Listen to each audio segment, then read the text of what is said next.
Hi guys, welcome to the Pakistani family entertainment. तो कैसे हैं आप? मेरा नाम है और खुराम। मेरा नाम है वजह। तो यार केदारनाथ मंदिर में पुनर्जन्म का हुआ ऐसा चमत्कार के देखकर पूरी दुनिया के उड़ गए हुए। पुनर्जन्म का केदारनाथ मंदिर हाँ में?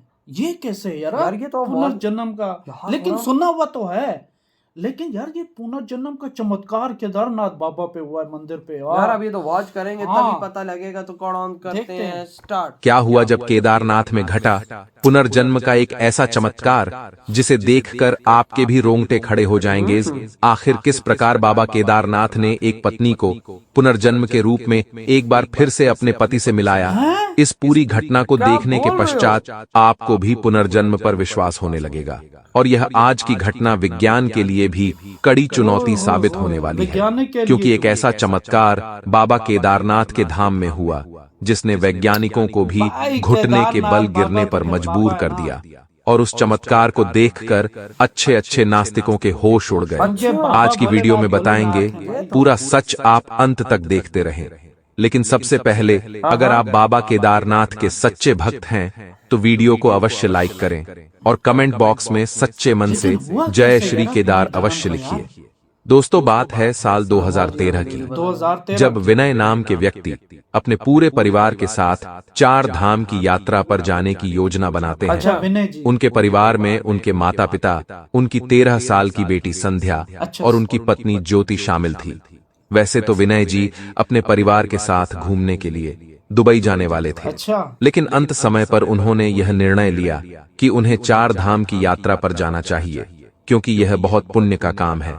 बात है साल 2013 के जून माह की। उस समय गंगोत्री और यमुनोत्री धाम में विनय जी के पूरे परिवार के बहुत अच्छी तरह से दर्शन हो चुके थे और अब बारी थी केदारनाथ की। उस समय हल्की हल्की बरसात चारों तरफ हो रही थी, लेकिन देखते देखते बारिश का स्तर बढ़ता जा रहा था। लेकिन फिर भी भक्तों के मन में गजब का उत्साह था और सभी भक्त बाबा केदारनाथ के दर्शन के लिए आगे बढ़ते जा रहे थे। विनय जी भी अपने पूरे परिवार के साथ पैदल ही यात्रा कर रहे थे और जब वह ऊपर बढ़ रहे थे तब उनके मन में अजीब अजीब ख्याल आ रहे थे। उन्हें मन ही मन ऐसा लग रहा था मानो कुछ गलत होने वाला है। इसी बीच उन्होंने पास बह रही मंदाकिनी नदी को दिखा तो वह बड़े चिंताग्रस्त हो गए, क्योंकि वह बड़े उफान पर थी और उसका तेज बहाव उन्हें भयभीत कर रहा था। इसके पश्चात विनय जी को उनके परिवार ने हिम्मत दी और वे लोग चढ़ाई के लिए ऊपर बढ़े। लेकिन एक समय पर अचानक बहुत भयंकर तेज आवाज सुनाई दी, मानो एक बड़े बम का विस्फोट हुआ हो। यह आवाज सामान्य नहीं थी। उस समय केदारनाथ धाम में बादल फटे थे और ग्लेशियर का एक बहुत बड़ा हिस्सा पिघल जाने के कारण पूरे साल में जो बरसात होनी थी, उस बरसात का 80% हिस्सा केवल 16 और 17 जून 2 दिनों में ही बरस गया था। 16 जून के दिन विनय जी अपने परिवार के साथ ऊपर चढ़ाई कर रहे थे।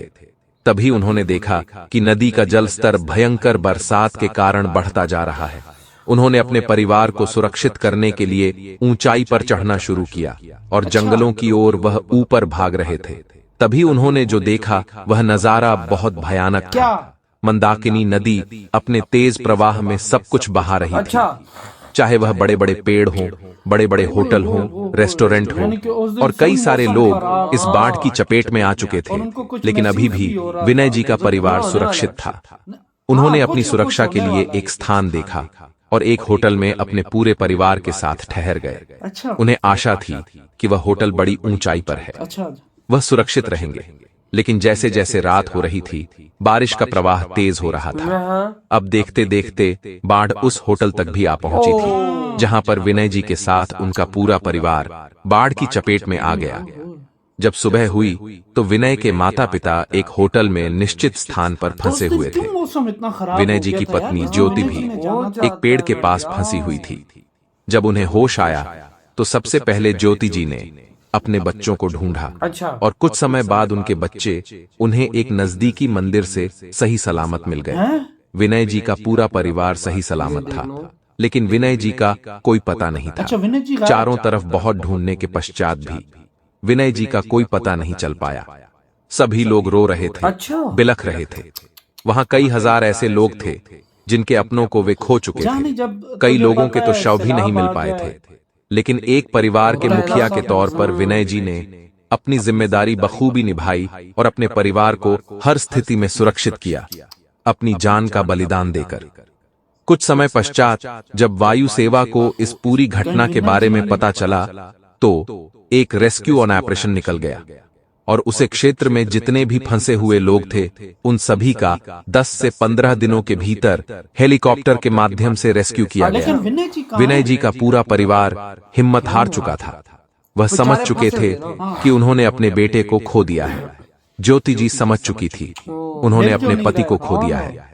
अब वह पुनः अपने शहर हैदराबाद आ बाढ़ गई। आई होगी, बाढ़ समय तो बीतता जा रहा था और बदलते समय के साथ अपनी बेटी के भविष्य को सुधारने के लिए जो दिन अभी एक माँ की बहुत अच्छी भूमिका निभाई और अपने बच्चों को पढ़ा लिखा कर बड़ा किया।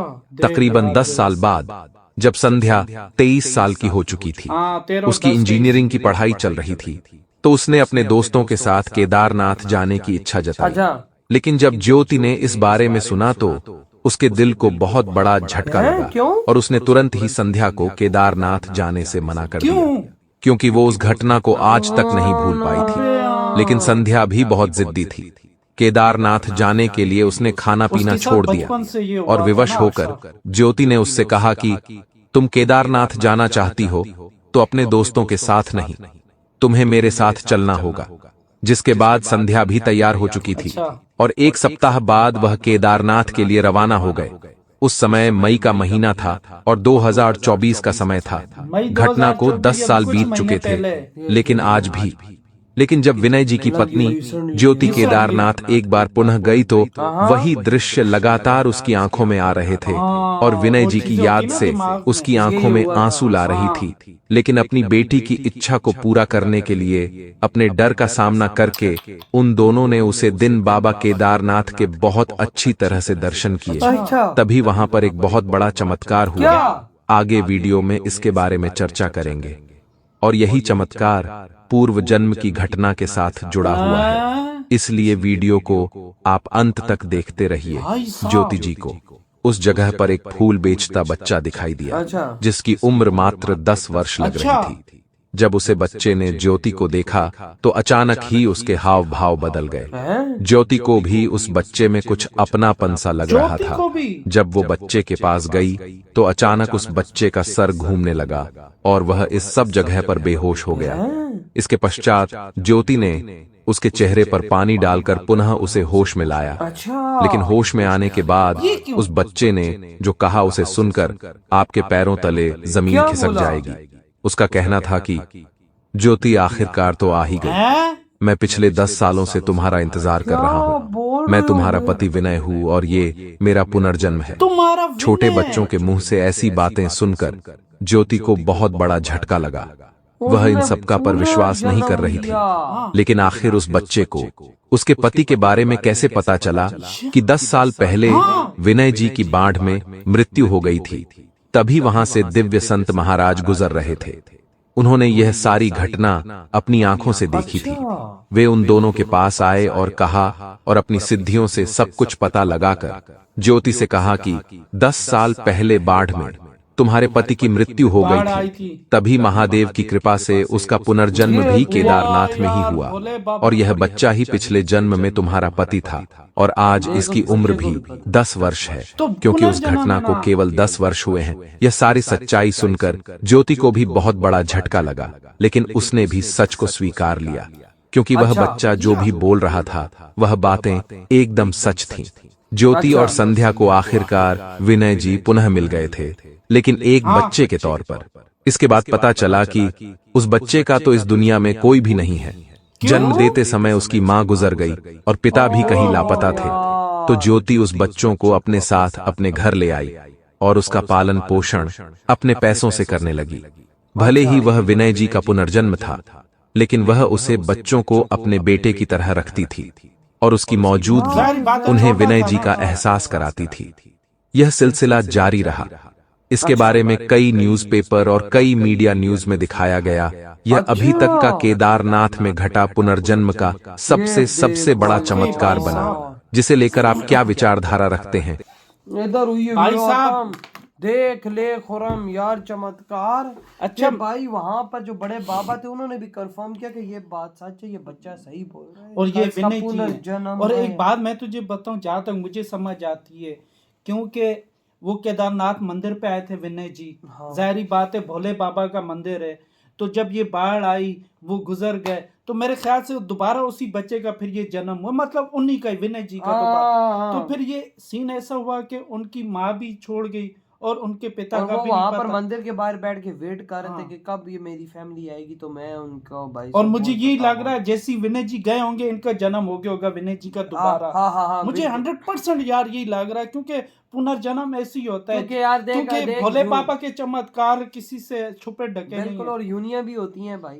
हाँ। जिसके अंदर भाई साहब एक आत्मा को बार बार जन्म लेना पड़ता है। सारी बात है, और और ये वो भी चीज़ पुनर्जन्म भी हमने सुना था लेकिन आज यकीन भी हो गया। कि देख ले और ये लाइव घटना, और ये अभी की घटना मई है। 2024 में, यानी कि 2013 में जब बाढ़ आई थी, मौसम बहुत खराब था, सब कुछ था, ग्लेशियर पिघल रहा था, बारिश हुई थी, बाढ़ आई थी, और वहां पे विनय जी का पता नहीं चला, और दोबारा फिर विनय जी का जन्म हुआ है। वो देख बच्चा ले नहीं आज बोलते, हाँ ये मतलब समझो विनय जी का। और जब विनय जी ने उनको देखा आज तो सारी चीजें वही याद ना, आ आज गई। 10 सालों बाद हाँ। उन्होंने फिर सब कुछ बताया। और हाँ। अभी भाई साहब वो उधर ही उन्हीं के साथ रह रहे हैं भाई। जाहिर बात है, छोटे हैं ना, तो फिर उनका पालन पोषण करेंगे, भाई जाहिर जाहिर है। बात। और देख और ले कि यार मैं हैरान रह गया कि देख भगवान शिव जी जब चमत्कार करने पे आते तो हैं भाई तो ऐसे ऐसे कर जाते हैं कि भाई साहब अगले दुनिया को हिल जाती है। दुनिया के अगले को पता तक भी नहीं होता।